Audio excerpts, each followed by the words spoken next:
ৰাজ্যৰ বিভিন্ন ঠাইৰ লগতে যোৰহাট জিলাৰ নকছাৰীৰ সুৰুচি চিত্ৰকলা আৰু সংগীত বিদ্যালয়ত কলাগুৰু বিষ্ণুপ্ৰসাদ ৰাভা দিৱস পালন কৰে। অনুষ্ঠানৰ আঁত ধৰে অনিতা গগৈয়ে। উদ্দেশ্য ব্যাখ্যা কৰে মাধুৰ্য গগৈয়ে। বিষ্ণুপ্ৰসাদ ৰাভাৰ প্ৰতিচ্ছবিত বন্তি প্ৰজ্বলন কৰে তিলোত্তমা গগৈ লাহনে। তাৰ পিছতে অধ্যক্ষ দেবেন গগৈ, আঁত ধৰোঁতা অনিতা গগৈ, মাধুৰ্য গগৈ আৰু উপস্থিত অভিভাৱক, অতিথি, শিক্ষাৰ্থী সকলোৱে প্ৰতিচ্ছবিত ধূপ, দীপ, পুষ্পৰে শ্ৰদ্ধাঞ্জলি জনায়। শিক্ষাৰ্থী অভিভাৱকসকলে গীত মাতেৰে অনুষ্ঠানটি জীপাল কৰি তোলে।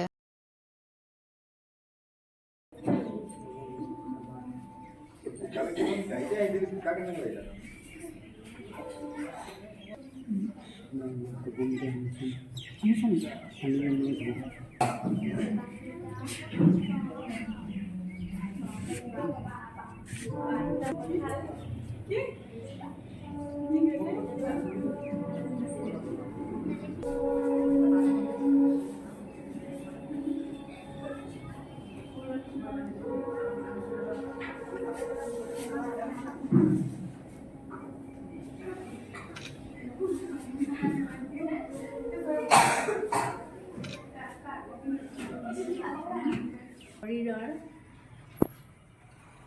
জ্বালা যন্ত্ৰণা পাহৰি মই আপোনালোকৰ মাজত আহি থিয় হৈছিলোঁ।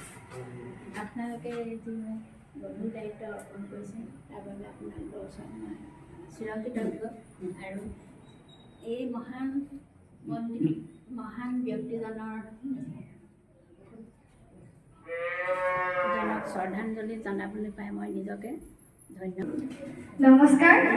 কলাগুৰু বিষ্ণুপ্ৰসাদ ৰাভাদেৱৰ মৃত্যুতিথিত তেওঁলৈ শ্ৰদ্ধা কৰিছোঁ আৰু তেওঁৰ এটি গীত গাবলৈ চেষ্টা কৰিছোঁ।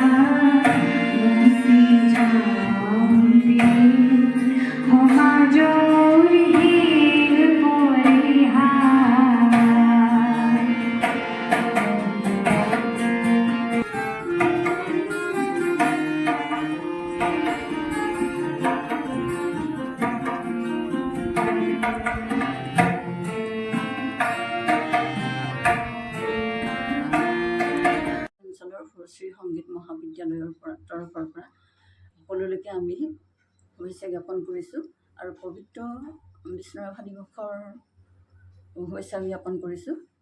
আমাৰ অসমীয়া জাতিক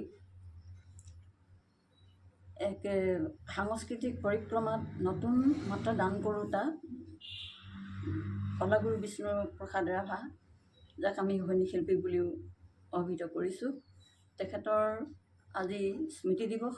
সমগ্ৰ অসমজুৰি আজি ৰজা ঘৰে প্ৰজা ঘৰে তেখেতৰ স্মৃতিত এই দিৱসটি উদযাপন কৰিছে। আমি সুৰশ্ৰী মহাবিদ্যালয়ৰ সৌজন্যত আমি আজি এই দিৱসটি উদযাপন কৰিছোঁ আৰু আমাৰ সংগীত মহাবিদ্যালয়ৰ সকলো ছাত্ৰ ছাত্ৰী, অভিভাৱক অভিভাৱিকা আৰু হিতাকাংক্ষী ৰাইজে আমাৰ লগত সহযোগিতা কৰি তেখেতক স্মৰণ কৰাত আমাক সহায় কৰিছে।